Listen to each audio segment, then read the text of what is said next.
At kaugnay sa insidente ng umano'y kidnapping sa Davao City, makakapanayam natin si Police Senior Superintendent Ronald De La Rosa, ang hepe po ng Davao City Police. Magandang umaga po, Police Senior Superintendent De La Rosa.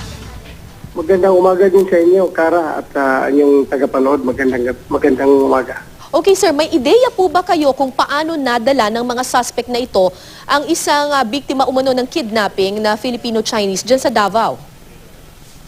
On board sila ng tatlong Mitsubishi Pajero, no, na parehong color puti, at nagbaylan sila. Nagbaylan sila through Maharlika Highway from Quezon City going to Davao City. So mahaba yung biyahe na ginawa nila, baylan. Nagbayland po. So ibig sabihin, paano po nila ito ginawa, sir? Hanggang Davao po, bayland po. Ganun kahaba yung biyahe? Oh, ganun kahaba. Kasi ang ginamit nila yung pag-travel na pagbabiyahe nila na maiwasan silang matrack down sa authorities, no, dahil palipat-lipat ang lugar nila. So yun ang kanilang strategy na maiwasan na matumbok talaga sila ng kapulisan. So while moving, nag-negotiate sila. Ongoing ang negotiation nila while moving. So from Quezon City, isinakay nila ng Roro. Ganun po, hanggang makarating ng Davao? Yes. Wow. Okay. From Quezon City to Matnog, Sorsogon, Matnog. Sorsogon, sumakay ng ferry, patawid ng Alin na Samar. From Alin Samar, nagbaylan naman sila hanggang sa Liloan Leyte. Pagdating ng Liloan Leyte, tumawid na naman, sumakay na naman ng Alin, patawid sa Surigao City, sa Lipatan, Surigao City. Pagdating ng Surigao City, dumaan ng Butuan hanggang nakarating ng Davao. So yun ang ruta nila. At sir, may marami po silang dalang mga armas. Talagang sa lahat ng mga ports na kanilang dinaanan ay hindi man lang natiktikan or hindi man lang nakita ng otoridad itong mga ganitong mga armas nila? Hindi siguro actually nakita kasi nakatago yung mga armas nila, no? But sigurado ako, kung nasita man sila ng police along the way, nagpapakilala sila ng sundalo. May ID man sila na sundalo, gano'n. So, yun, napakilala nila, sundalo. Kaya, talaga makakalusot ka. So, may ID po ito ng sundalo? Yes, Alright. Sir, may update na po ba kayo kaugnay po dun sa 10 pang kasama nitong umano'y kidnap for ransom group na nakatakas daw po?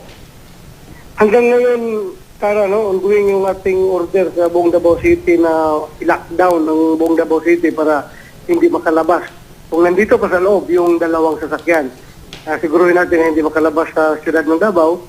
But until now, wala pa talaga tayong informasyon kung nasaan na sila. Maraming mga informasyon na pumasok na may mga ganitong sasakyan. Sinita na natin ang sinita pero negative pa rin. Ibang sasakyan nung nakikita natin. Ongoing pa rin hanggang ngayon ng ating lockdown sa Davao City. Sir, paano po yung sinasabi ninyong lockdown? Ibig sabihin po ay lahat ng lagusan palabas at papasok dyan sa Davao City ay puro may mga checkpoints na po para po masigurong walang makakalabas na miyembro umano nitong kidnap for ransom group? Yes, heavily guarded yung buong Davao, yung lahat ng entry at saka exit points ng Davao. Sinisecure ng ating kapulisan at kasundaluan at minimonitor ng mga CCTV camera ang lahat ng lugar ng Davao. Meron kaming Intelligent Operation Center dito sa Davao wherein namumonitor mo yung buong siyudad ng Davao through camera. At sa palagay niyo po ba sir, nasa Davao pa hanggang ngayon itong 10 miyembro umano ng kidnap for ransom group? It could be na nandito pa sa Davao at posible rin na nakalabas na. So either way, ang posibilidad yan. But hindi pa rin tayo nawawalan ng pag-asa. Sinisika pa rin natin na mulukit sila. Pero kung nakasibat na sila sa labas ng Davao, wala tayong pag-asa na mahuli sila. Baka sa ibang lugar, makuha pa sila. Sir, pakikwento nga po sa amin kung paano ninyo natuntun itong mga kidnapper at yung biktima. Gayong sa haba po ng biyahe nila mula Quezon City hanggang Davao ay hindi sila namanmanan or hindi man lang sila natiktikan nitong ng mga otoridad doon sa lahat ng ports na kanilang pinagdaanan. Paano po natuntun ng Davao City Police itong kidnapper at yung biktima? Actually, Kara, from day one ng kanilang negotiation, namumonitor na ng anti-kidnapping group sa Camp Crame Opo. yung kanilang movement. Ayun nga lang, hindi alam na ibang authorities. Nakakalam lang yun, yung ng movement nila, yung anti-kidnapping group ng crime at saka yung Davao City Police. Kahit naman lang malaman natin na andyan sila, hindi mo man basta-bastang upakan yung mga sasakyan nila, no? Dahil ang primary concern natin is the safety of the victim, di ba? Opo. Hindi mo pwedeng baka madisgrasya yung biktima. Kahit napatay lahat ng kidnapper, namatay naman yung biktima, useless pa rin yung operation nyo. So, naniguro talaga ang anti-kidnapping group na hindi madisgrasya yung biktima hanggang nakarating ng Davao. At dito na sila nag-withdraw ng pera na 15 million.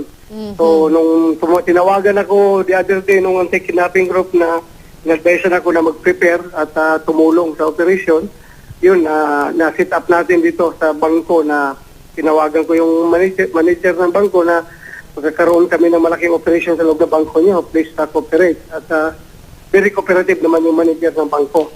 So, yun nga, nakapag-posting tayo ng pulis sa loob ng bangko. Nung pumasok na yung biktima para mag-withdraw, habang nag-fill up ng withdrawal slip, in-escortan siya ng isang kidnapper.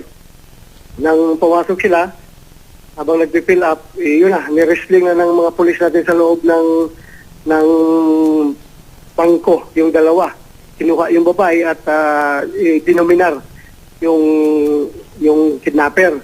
Nung secured na yung biktima sa loob ng bangko, yun na, binigyan ko ng signal bigyan ko ng order yung SWAT team natin na i-assault yung GI yung Montero na nakapark sa labas ng bangko. So, nung in-assault para hulihin, nagpaputok, lumaban. Nagkaroon na ng enkwentro. Patay silang lahat. So ilan po ang napatay dito sa kampo nitong mga kidnappers? At ilan pa po yung patuloy na pinaghahanap hanggang sa ngayon?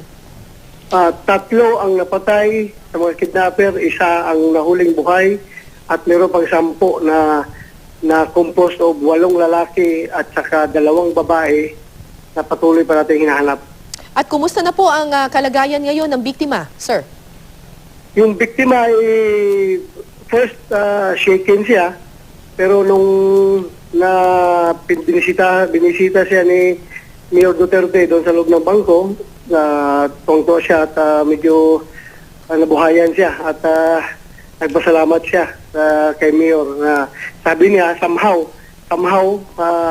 na manipulate daw talaga niya yung transaction, yung negotiation na makarating sila sa Davao at dito mag-pay off kasi alam niya na sabi niya mas safe daw siya dito sa Davao. Malaki daw ang chance niya na ma-rescue kung makarating siya ng Davao at na malaking chance na mapatay yung mga kidnapper. Kaya somehow na manipulate niya na dito ang pay off sa Davao. Sir, sa kabila po nitong madugong engkwentro na naganap po dyan sa Davao, do you still consider Davao City safe sa mga panahong ito? Very safe, Kara. Malayong mas safe dyan kumpara sa lugar ninyo. Mas safe ang Davao City. Alright, maraming salamat sa inyo. Police Senior Superintendent Ronald De La Rosa, ang hepe po ng Davao City Police. Salamat, sir.